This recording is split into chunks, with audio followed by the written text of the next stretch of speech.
Did I go already go over this? Okay.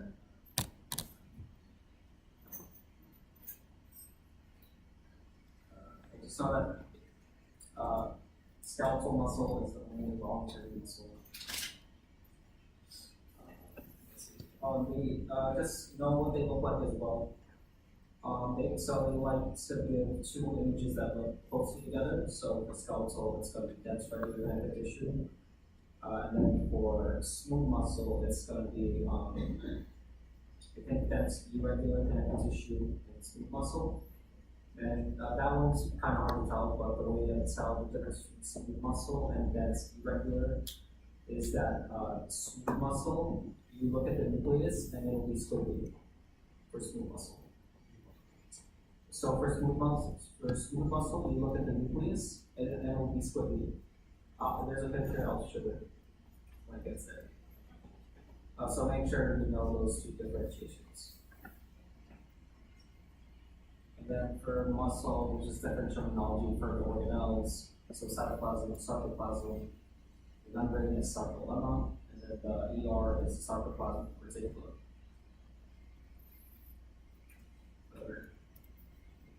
This is what it looks like.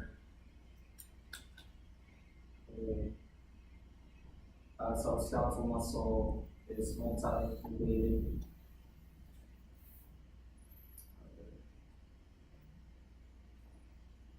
Just know that the satellite cells are the stem cells for muscles. Just know what they look like. So they look like this. And then for the collagen fibers, it's the same thing as the one in the nervous tissue. Endo, peri, and epi. So if you know that one, you should know this one. Just know the anti-lamina that stiffens the limb for its skeletal muscle.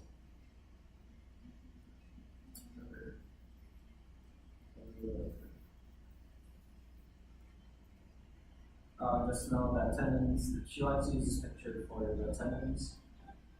Just remember the tendons are type 1 collagen.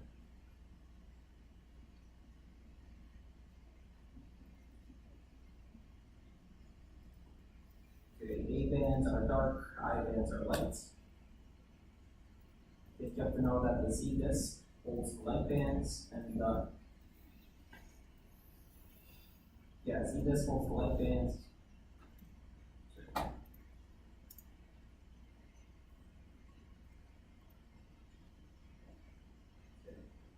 Just in a picture.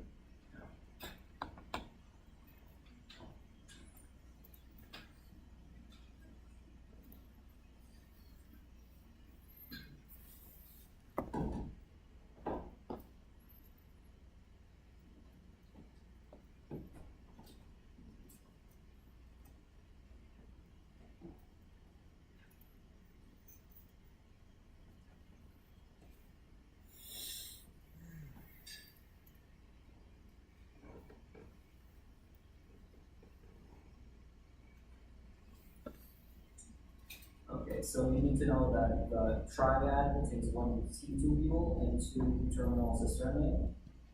And just know that for cardiac muscle, it's called dyads. The function of the T tubule is to spread the electrical signaling.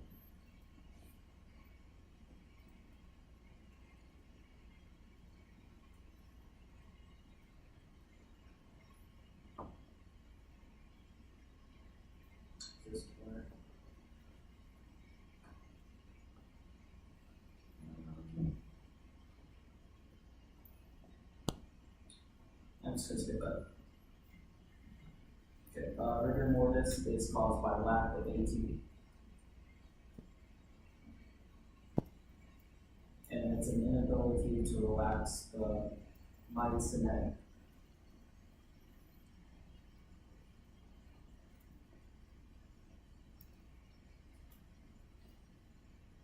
Did you say you have to know this? No.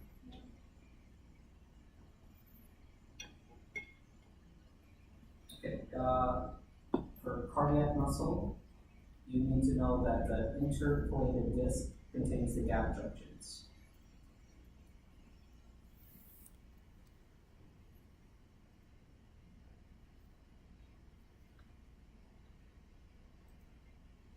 We also have desmosomes and the fascia and the rings.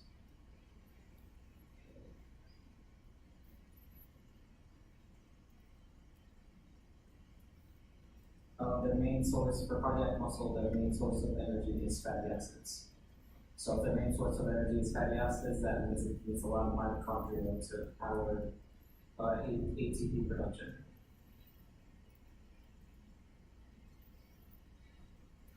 Remember, lipophos can accumulate in cardiac cells because they're not able to regenerate. A and F is released by the atrium, so its function is in the name, so atrial, released by atrium. Natrium salts and uretic, so this hormone needs salt. Any questions about that? Yeah, it eats salt. It just makes you pee more. Okay. Yeah.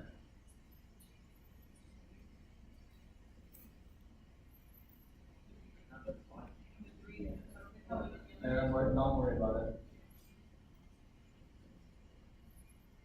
Okay, so smooth muscle is not striated, and instead of okay, so this was the thing I was talking about. So if you see the smooth muscle, the nucleus is squiggly, and the fibroblast, it looks like a quick nucleus. So that's how you tell them apart. And you're not going to get a stain like this, it's going to be homogeneous staining. So yeah, so make sure you know the difference. Instead of Z discs, smooth muscle has dense bodies, and those dense bodies have alpha actin.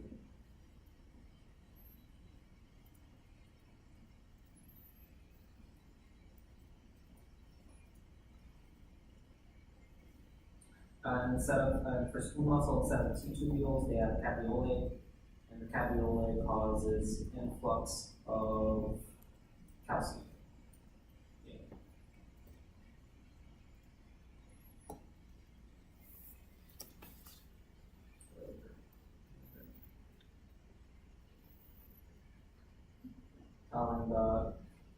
Smooth muscle has its own nervous system, and it's called the enteric nervous system.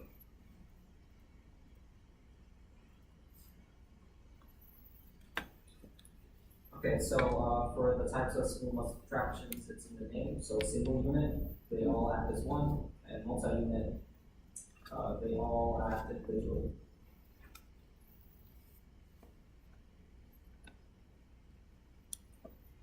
Okay, so the contractile non-muscle cells. So these are cells that contract, but because their intermediate filament is different, they're not considered muscle. So myoepithelial, they can contract, but their intermediate filament is keratin. And myofibroblasts, their intermediate filament is elastin. The intermediate filament for muscle is desmin.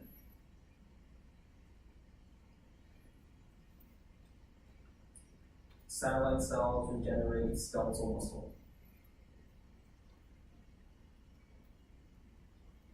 Whatever. So for Duchenne, just know that mutation is in dystrophin, and what dystrophin does is that it maintains the integrity of the muscle memory.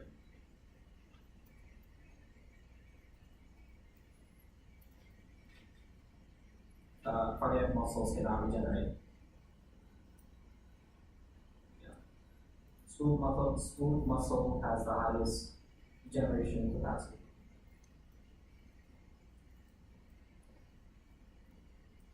Okay, any questions for this lecture?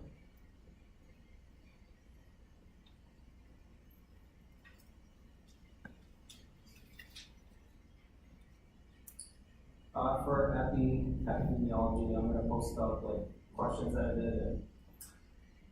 And, basically, I'm not going to cover epi. I'm just going to give you guys the questions, and then the questions are very representative of what they're going to ask on the exam.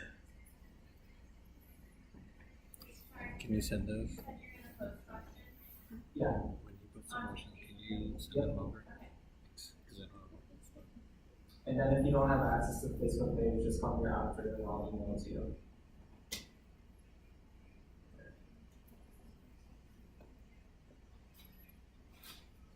So I'll do imaging first because it'll be quick. So medical imaging of the thorax. So one of the major things you have to locate is the carina. So you can kind of see it, like it bifurcates there. Just make sure you're able to locate the carina. You guys can see it, right? What are we looking at? So quick tips, so here's your vertebra, this is your vertebra, okay? And just tell them that this is always the right atrium. And then this is the right ventricle, and then this is the left atrium, left ventricle. So, the reason why I want to talk about this is because the right ventricle is the most anterior structure of your heart. So, yeah, it makes sense in this picture. And, what is it? So your heart's like this in your cavity, so this is your right ventricle. So if your right ventricle is in the front, that means your left atrium is the most posterior structure. Okay. Can you label it? The left, Can you just label it like left, right? right. Okay. I can't. Okay. Left ventricle, right ventricle. Okay. Okay. That's the right age. Okay, just remember right ventricle, most anterior, left atrium, most posterior. So if it talks about like this person has trouble swallowing, what structure in the heart is enlarged? It's left atrium. Oh, the left atrium is posterior. They also like labeling the sulfide. I don't know, I forgot what it's called, but just picturing all this thing. The sulfide, it's called sulfide? Yeah, also permanent sulfide.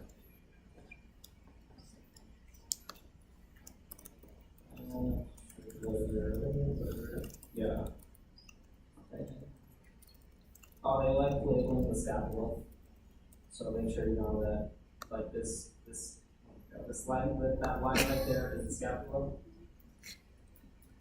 I can barely see that.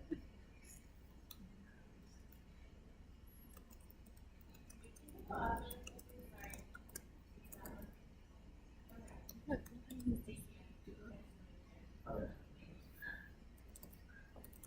Make sure you know the lobes of the lung.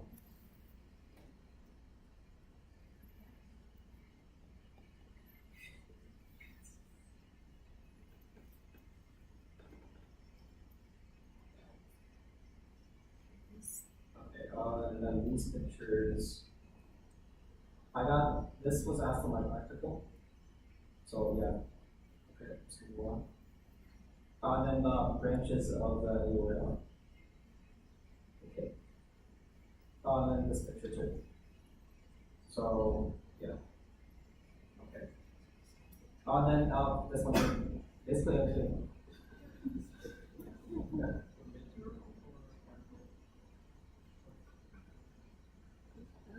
So, then it's going to be autonomic. I like how he's in Yeah, week the 6 right parts. now.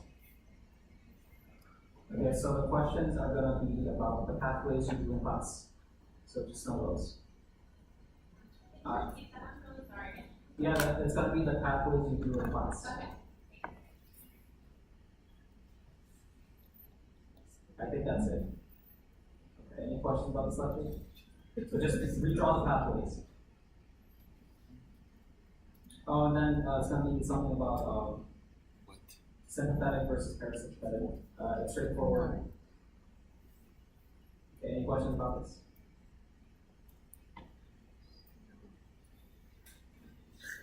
Then we'll move on.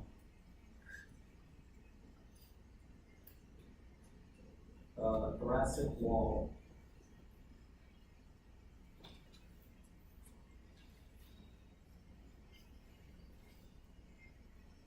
Okay. Let's see. So the most anterior structure in your mediastinum is your thymus. Okay. Okay, so now what are your true ribs, your false ribs, and what are your floating ribs? So true 1 to 7, false 8 to 10, floating 11 and 12. Know your typical ribs and then your atypical ribs. And just know the coastal angle is the most likely location of a fracture, and then on a picture be able to identify the coastal angle.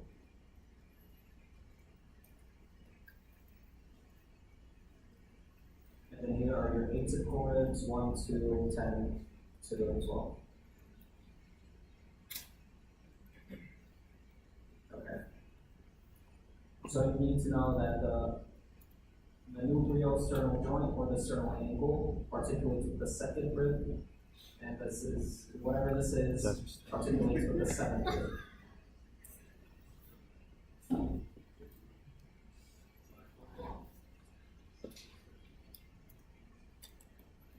Okay, and then just note for flail chest, during inspiration, whatever it goes in, expiration it goes inward.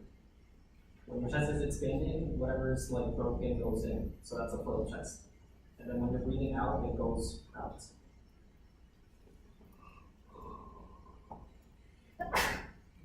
Bless you.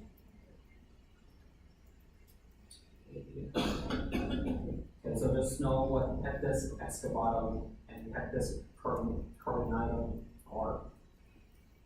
So excavatum, excavation, you're digging, and carinatum, I don't know, just think of it as the opposite of that. Pigeon chest.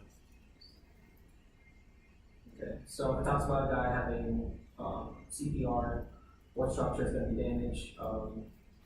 It's either going to be right ventricle or diaphragm. Actually, no, xiphoid process more accurately. So xiphoid process fractures, either the right ventricle or diaphragm. But the best answer is diaphragm.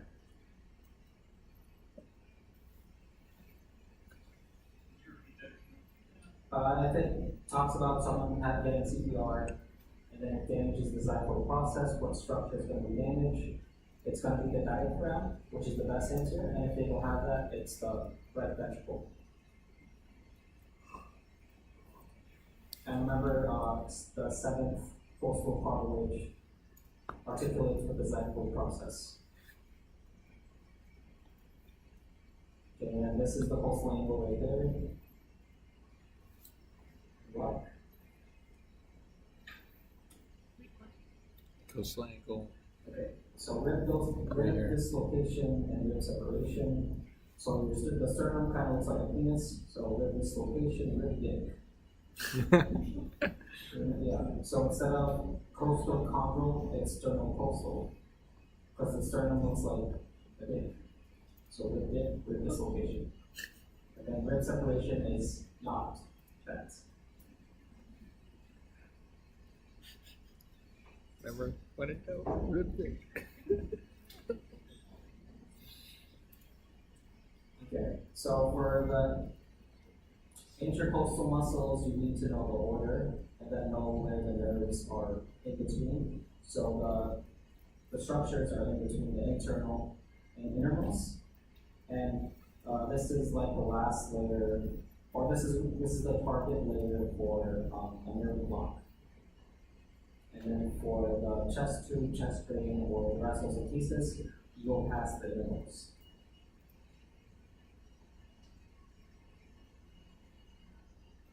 Okay, so for external intercostal, you need to make sure that the anterior portion does not have an external intercostal muscle.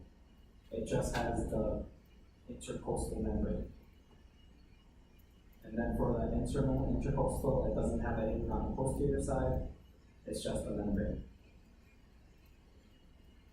And then innermost is, yeah, it's innermost.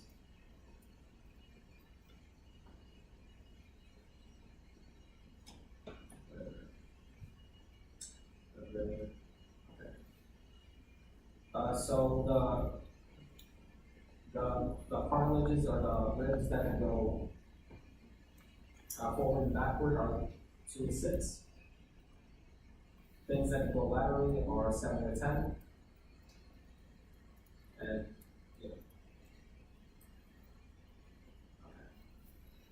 So the muscles for quiet inspiration are your external intercostals and your diaphragm. The muscles for passive expiration is alveoli recoil.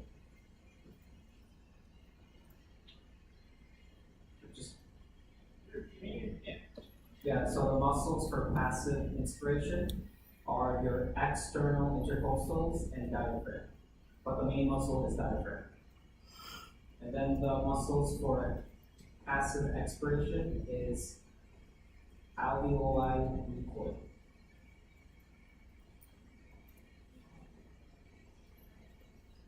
What's the second word? I'm so sorry. And then everything else here are for active inspiration or expiration.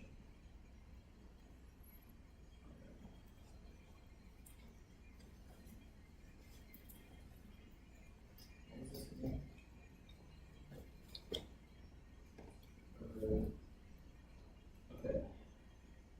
So the branches of the anterior intercostal artery, so this is known musculophrenic and superior epigastric. Or for the anterior intercostal arteries,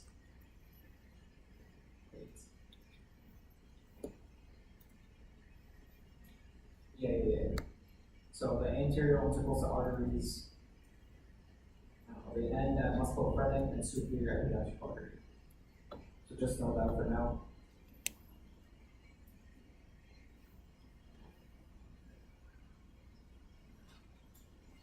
Okay, so this is the posterior intercostal.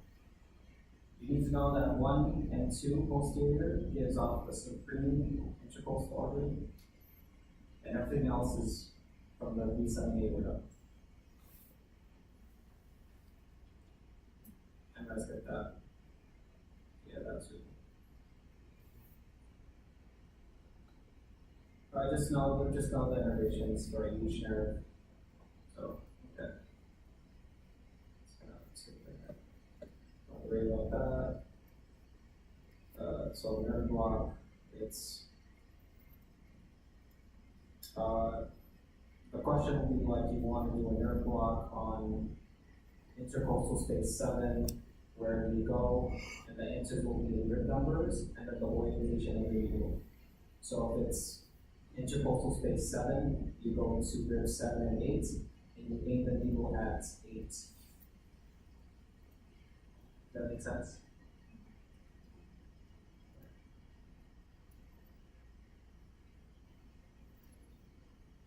And then just remember the layers of which are going to be piercing.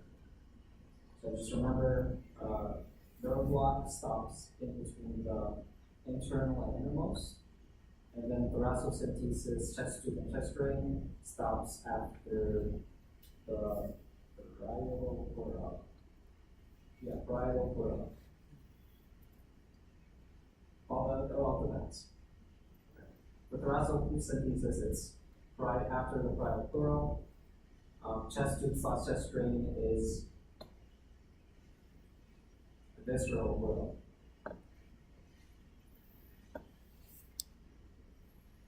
And just know the embryological origin of the pleura is the pericardial peritoneal canal.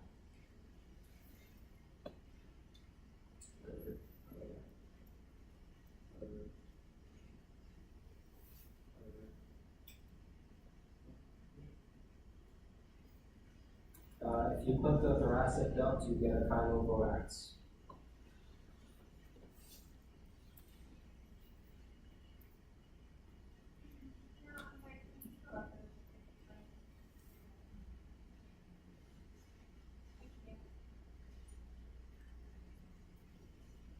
Okay, let's see.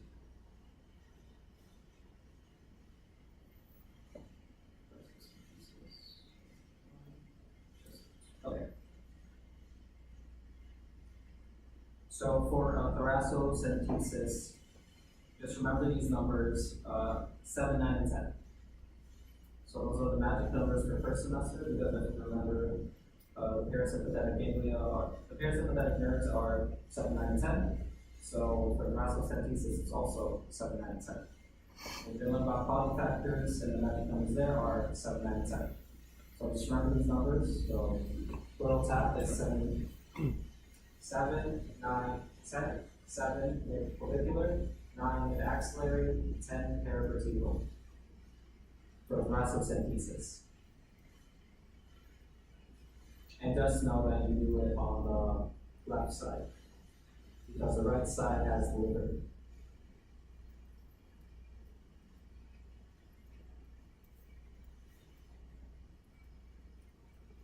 Okay, and then for chest tube, chest drain, it's 5th or 6th mid-axillary line. If it's air, you point it up. If it's water, you point it down. Then for what was it? It was tension, pneumothorax, 2nd midclavicular.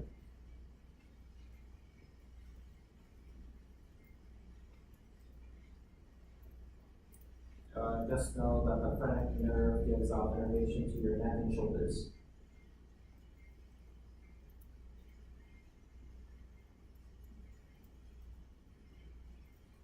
And when you're gonna do like one of these procedures of thoracentesis or the chest tube, you have to do a nerve block first. And just know Simpson's fascia. Simpson's fascia covers the apex of the lung.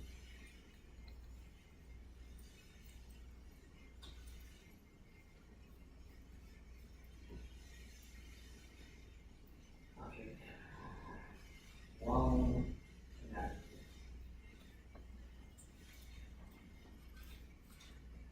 Okay, so make sure you know the impressions for each lung. And so know the impressions and know the most superior structure in each hilum.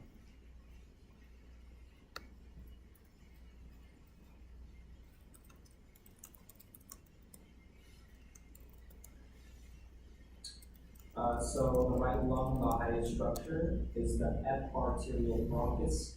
The left lung is the pulmonary artery. So the way that I remembered it is that the left lung has pulmonary artery because pulmonary has an L. So that's the highest structure. And then right, it's eparterial, it has an R. Yeah, they both have R's, but as long as you know the left is pulmonary, you should know that the right is eparterial bronchus. And then the lowest structure for both of them is the vein. Okay. Everyone got that? So, yeah, the lowest structure is the vein.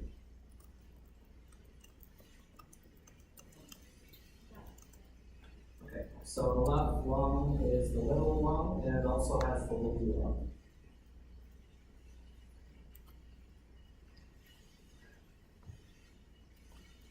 And then she has this question where someone gets stabbed at a certain area and you have to know which lung is damaged. So here are the answers.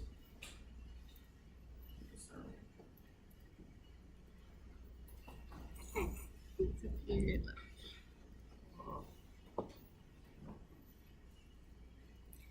You say the left lung is this small. Did you say the left lung is this small? Our left lung is small and our right lung is fat. That's what I said. Oh, I wrong.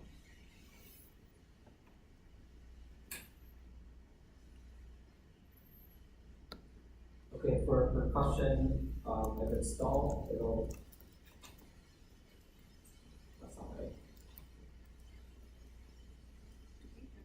Whatever, I'm just gonna say that. You don't need to know it. Actually, you do need to know it, but it's not gonna be tested. You just need to know it as like one of those things that makes you become a doctor. So like, it's supposed to be like dull sound, but it's really dull for solid. Tympanic for fluid, and air is resonant. So healthy lungs are resonant. And that's no 246 for lung auscultation. 246.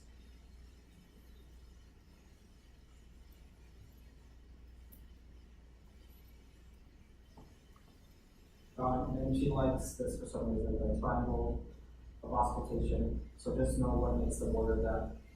So Asius, Discus dorsi, and the scapula.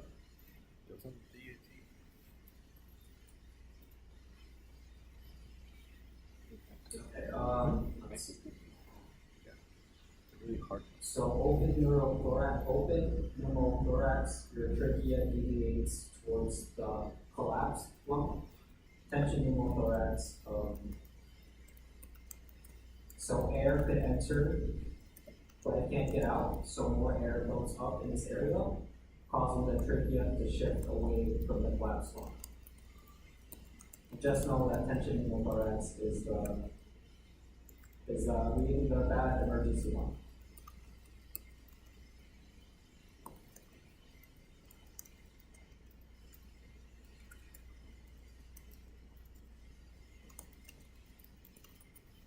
Just know that aspirations usually happen on the right lung.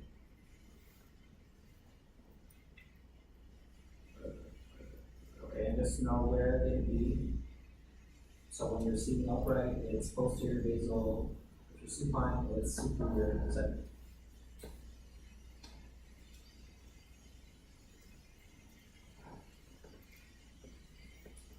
So a pancreas tumor is a tumor at the apex of your lungs. And then because it's at the apex, it's posterior radial plexus, so you'll present with Horner syndrome.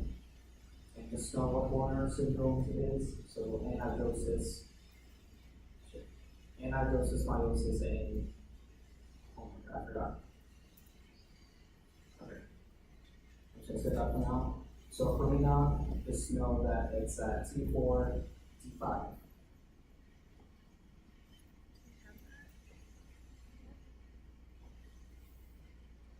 So your lungs have dual blood supply. So bronchial arteries and bronchial, pulmonary veins. Or pulmonary.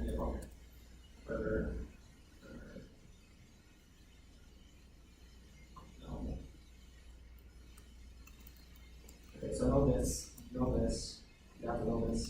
So know that be able to like recreate it. So just be able to write this out.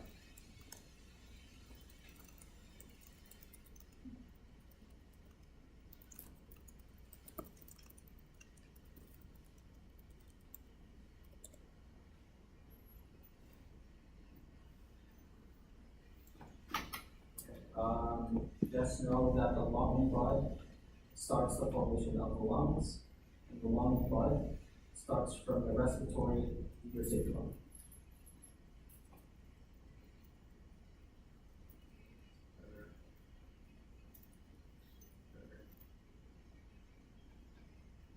And just know bacterial, just know what's in the mnemonic. Father. She literally asked me what is A on bacterial.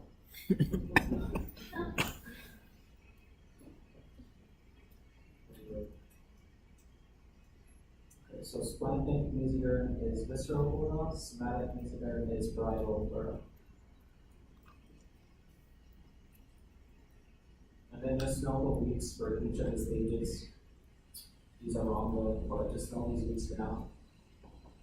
So pseudoglandular 5 to 17, canicular, there, and the terminal stack subprogram. Okay, well, what you need to know is the type 1 and type 2 pneumocytes.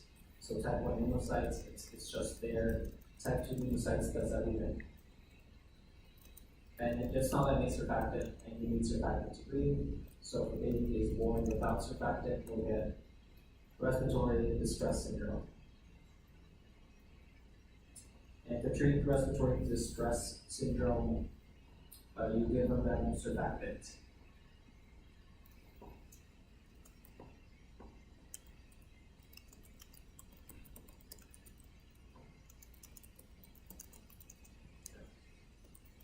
So the causes of pulmonary hypoplasia, there's 3 we've learned so far. So the first one is congenital diaphragmatic hernia. And then the other one is oligohydramnios. Okay, oligohydramnios or renal agensis. So those are the 2 things you know that can cause pulmonary hypoplasia. Any questions?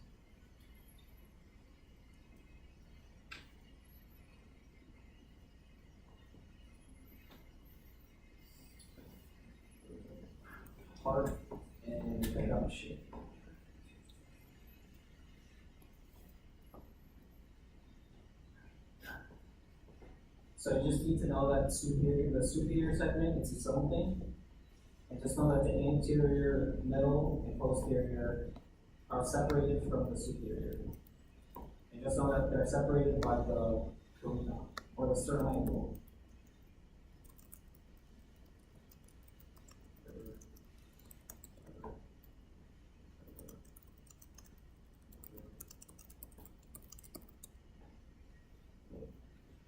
Okay, so pericardium. So if they point here, it's the fibrous pericardium. Then if they point there, it's the serous pericardium. Okay, and then if they point at the heart, it's the visceral pericardium.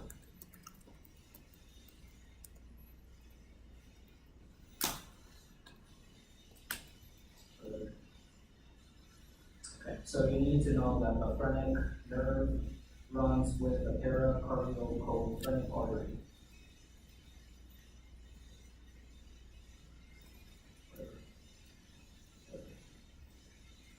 Okay, so Dr. Nunn likes to integrate embryology into this lecture, so make sure you're able to label the adult heart and then know the embryological origins of each of the structures.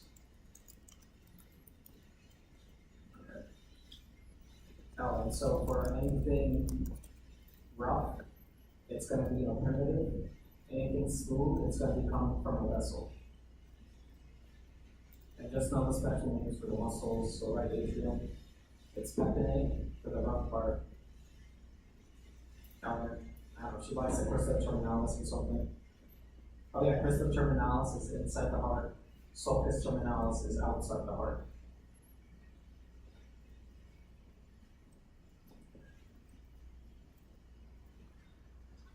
Okay, so yeah, so this is right ventricle. What you need to know is that it has 3 papillary muscles.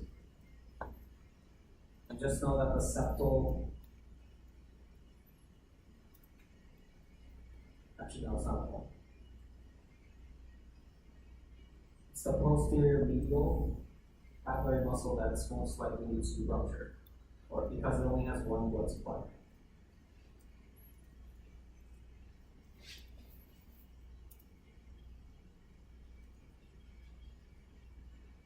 Just know that it also has the moderator vein.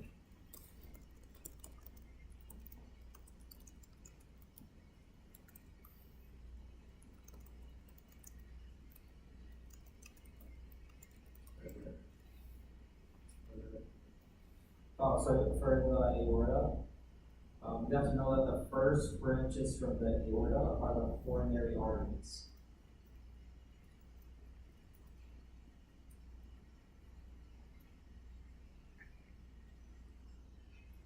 And then know your auscultation sites.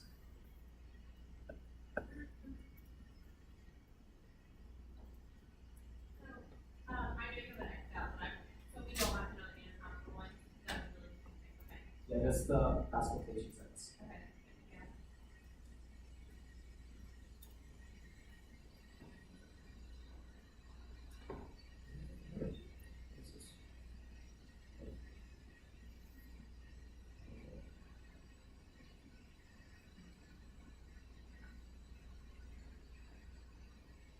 Yeah, it's super really good out of time, but I was gonna say you should like get a good idea of what each artery innervates or perfuses, but I don't think like spend your focus on something more important.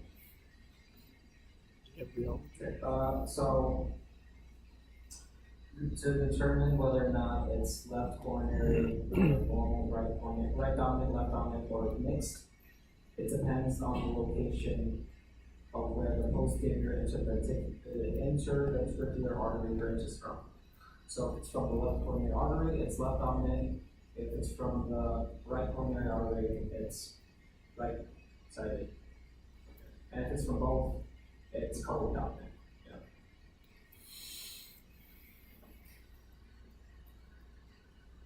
Okay. And then just know the veins that run with the artery. And just know the common sites of occlusion, so LAD, right coronary, and circumflex.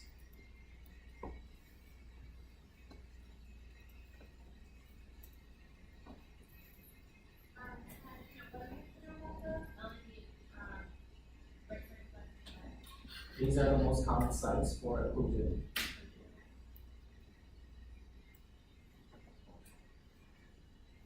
Yeah, wait, do you have the slide?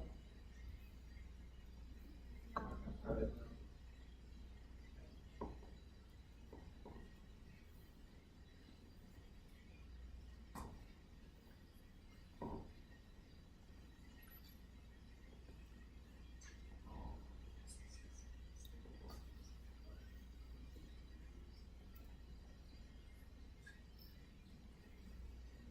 Okay, so you just need to know that the thymus, if it enlarges, depending on the lobe, it'll compress a certain vessel. So if it's the right lobe of the thymus, it compresses the SEC. If it's the left lobe of the thymus, it's the left radiocephalic vein.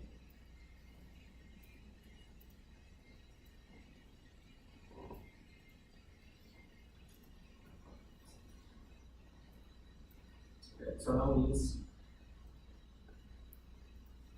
Just know what causes it. So retroesophageal, it's that. Double arch, it's that. Okay. Yep. Okay. So the recurrent laryngeal nerves, you need to know their embryological origin and then what they move under. So right recurrent laryngeal moves under the subclavian, and it's the right fourth aortic arch. Left recurrent is under the arch of the aorta, and it's the sixth left aortic arch. Yeah. And just know that it actually moves under the ligamentum arteriosum.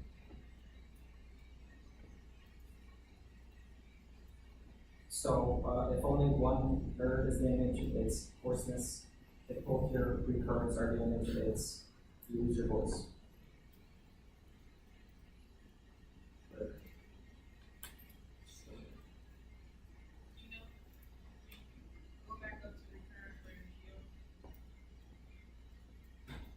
This one? Yeah.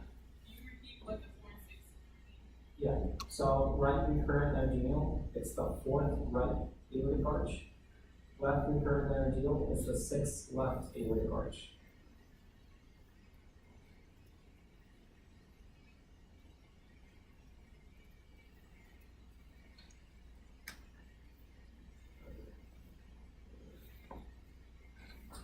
AAA happens at L3.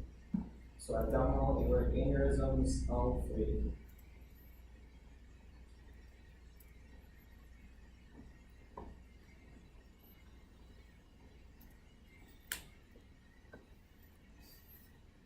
And then for coarctation, just know the vessels that are not involved in it. So 1, 2, 10, 11. So these veins will not have the rib notching.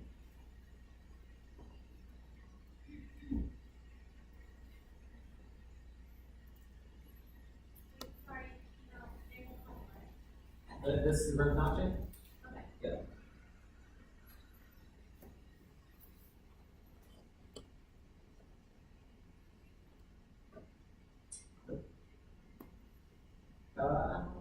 Let's just know that the esophagus runs with the vagus nerve.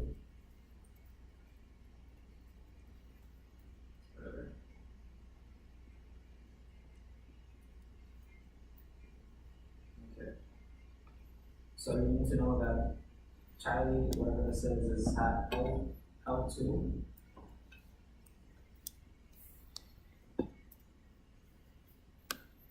And then it forms the thoracic duct.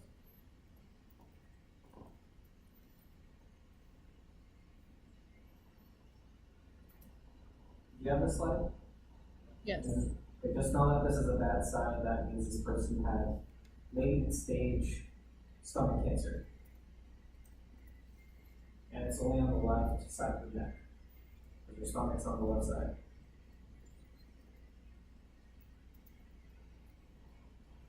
Okay. So these are that left-sided drainage of your Yeah, whatever. So the left side of the azygos veins, just know what they drain. So the first is it's itself, first posterior to the postal, and then left superior drains 2 to 4, accessory hemiazygos 5 to 8, and hemiazygos 9 to 12. Goes by threes.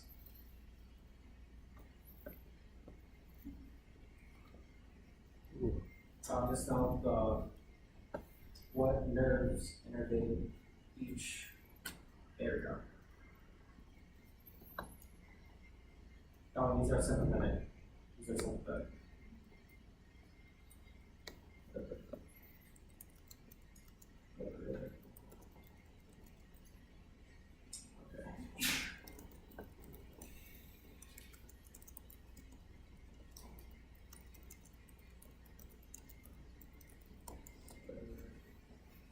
Okay. Okay. So if it talks about living things, think of vitamins, and then if it's vitamins, just think of like your GI tract. So the villi veins forms your vasculature for your GI tract. Okay, and then umbilical veins receive oxygenated blood from the placenta. Okay.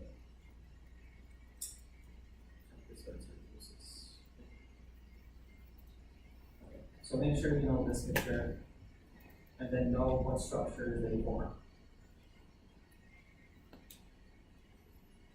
Oh yeah, so the sinus venosus, the left horn of the sinus venosus forms the coronary sinus. Right horn of sinus venosa forms the SVC. Yeah. See, primitive atrium forms the, depending on which one it is, it forms the trabecula, pectinate muscle and the trabecula carne. Primitive ventricle, the rough portion of the ventricles. Bulbous cordis, the smooth portion of your ventricles. The truncus arteriosus, pulmonary artery, and the aorta. Any questions about that? Can you repeat it? Huh? Can you repeat it? Yeah. Please. So left horn of sinus venosus, coronary sinus. Right horn of sinus venosus, SVC. Primitive atrium, the rough portions of your atrium. Primitive ventricle, rough portions of your ventricle. Bulbous cordis, smooth portions of your ventricle. Truncus arteriosus, pulmonary artery, and aorta. Thank you. Yeah. That's so fast. That's what And then dextrocardia, if it's isolated, it's a bad sign. But if all your other organs are inversed, it's sinus inversus, and that's a good sign. And just for a flashback, you see this in cardiograms.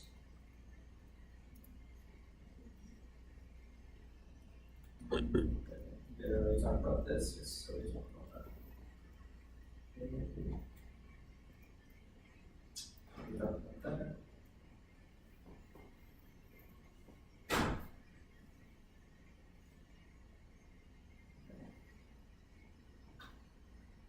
So these are the orders of your shunts. So the first one is ductus venosus. So it bypasses the liver and goes to the IVC.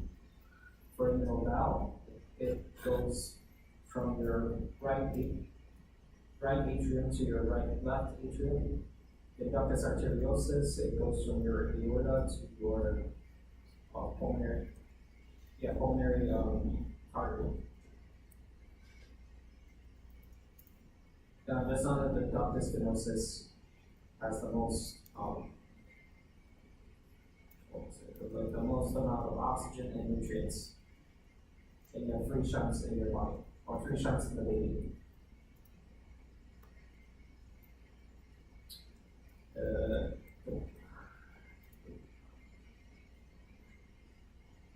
I think you just need to know that, which one is it? The ostium not causing swelling. Yeah, ostium secundum forms by apoptosis.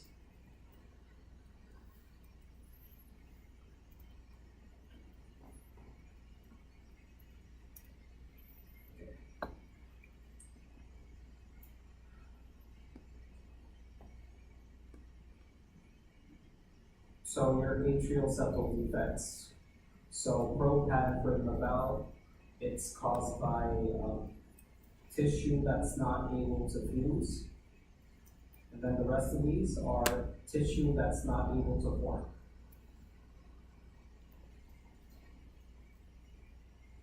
Okay, then know what they look like. Just know what they look like. And then if it talks about like what is the chance of this person having migraines, it's 25%. Start that, just know that. Okay, that's it. And then what causes this? Yeah, okay, so the congenital defects that causes cyanosis, it's called the terrible T's. So anything with a T causes cyanosis. So tetralogy of Fallot, transposition, and truncus arteriosus. I think those are the only three I have to know. Just know there's 5, but you only have 3.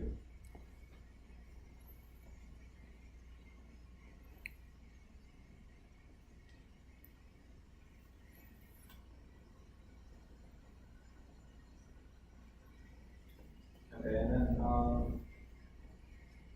yeah. So then you have all the other atrial septal defects. For all the diseases, you just need to know what caused it. What's the abnormality etiologically? This one, yeah, some stuff. Just know that something wrong with the abnormalities in the septal formation itself.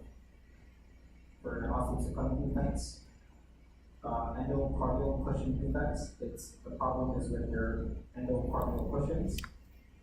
And just know that these are part of your neural crest cells. Sinus venosus, it's the sinus venosus that has the problem. Okay, she's asked this before. It's like, what does this mean? And she gives you this like Latin words, and it's 2 vegetables, 1 atrium. And then to contrast that with the other one, the 1 vegetable and 2 atriums. So make sure you know those 2 things.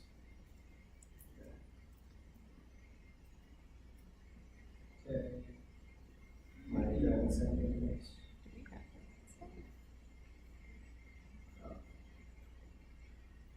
Oh, yeah, the special name she has for the vegetables. So conus arteriosus, right ventricle, aortic vestibule, left ventricle. Sinus venera.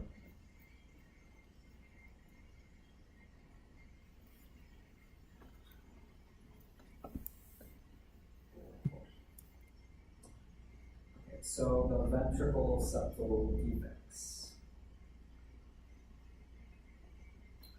So the types of septums, muscular or membranous, straightforward. So membranous is from the membranous part, and muscular is from the myocardial.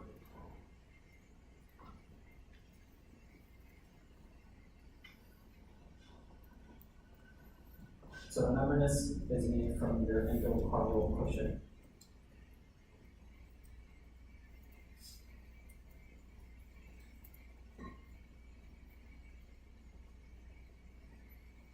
Just know that the aortical pulmonary septum, the spiraling of this thing is caused by migration of neural crest cells.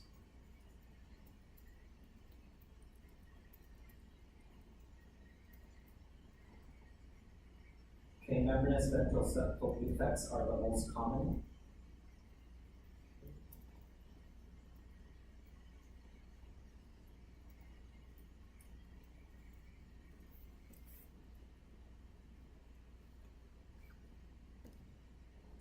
Okay, so truncus arteriosus, just know that it's always associated with a ventricular septal defect.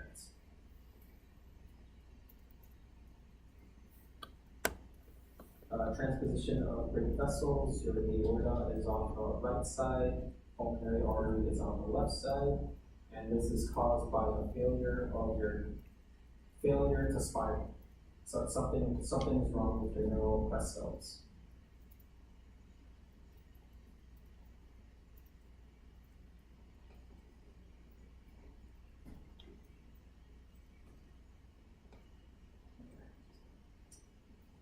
So in the treatment of transposition of great vessels, because your aorta is receiving deoxygenated blood, you're sending deoxygenated blood to your systemic system.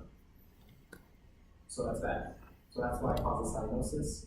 So you have to make sure that their ductus arteriosus is still open, and to do that, you give them prostaglandins.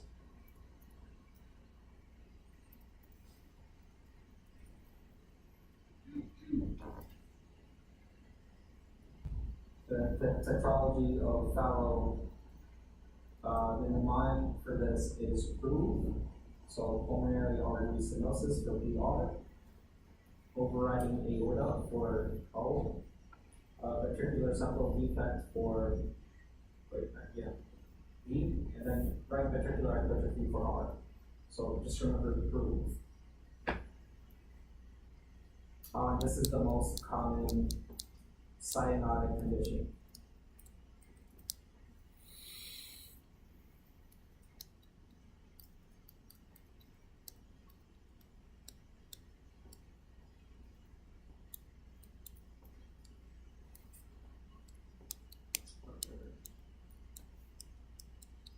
So just know what the arch takes. So first aortic arch, maxillary, second aortic arch, stapedial,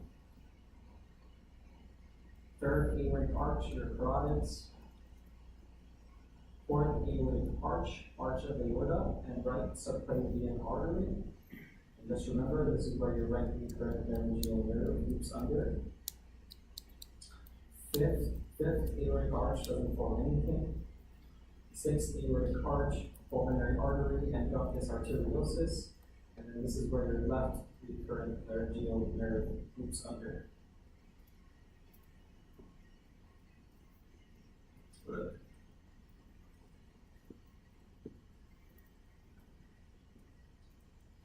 Coarctations usually occur after the ductus arteriosus.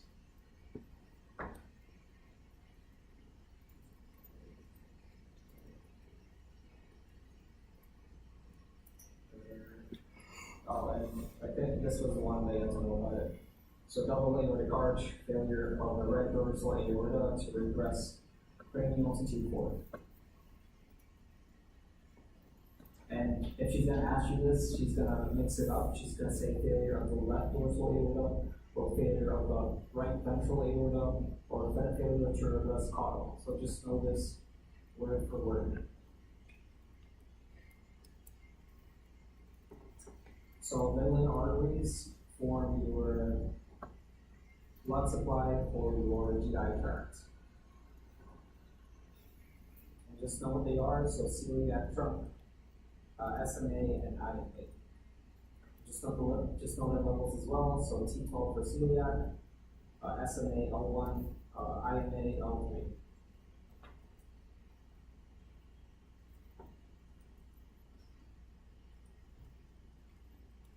Just know that the internal iliac arteries connect with the umbilical arteries.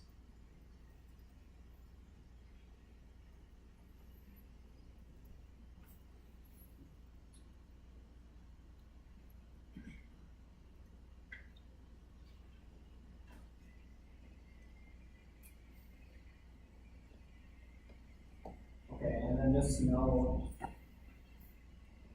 what the cardinal veins form.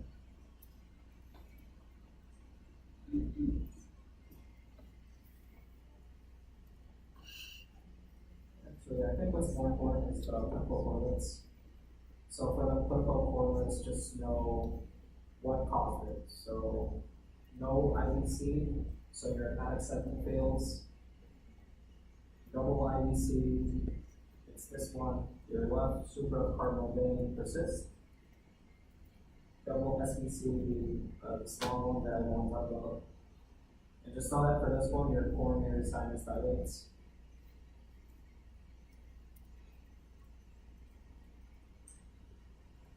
So you only have a left SVC, but no right SVC. It's caused by this one.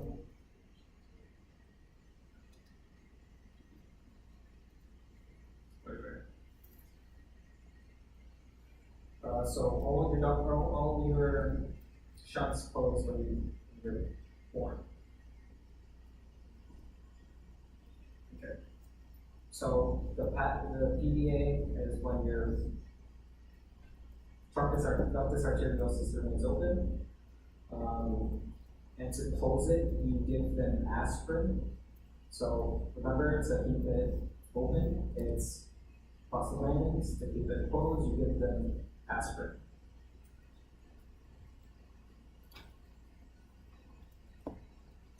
Any questions?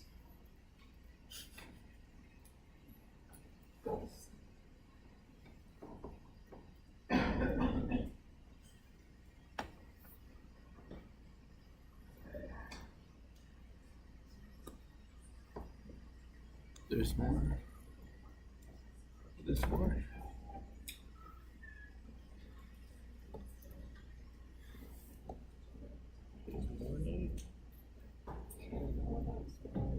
All right. Don't snitch on me. But I'm gonna tell you my questions. Just don't make sure to not talk. Okay? I can do this anyway. I won't get in trouble, but just don't talk to me, please. Why would anyone do that? Okay, ready?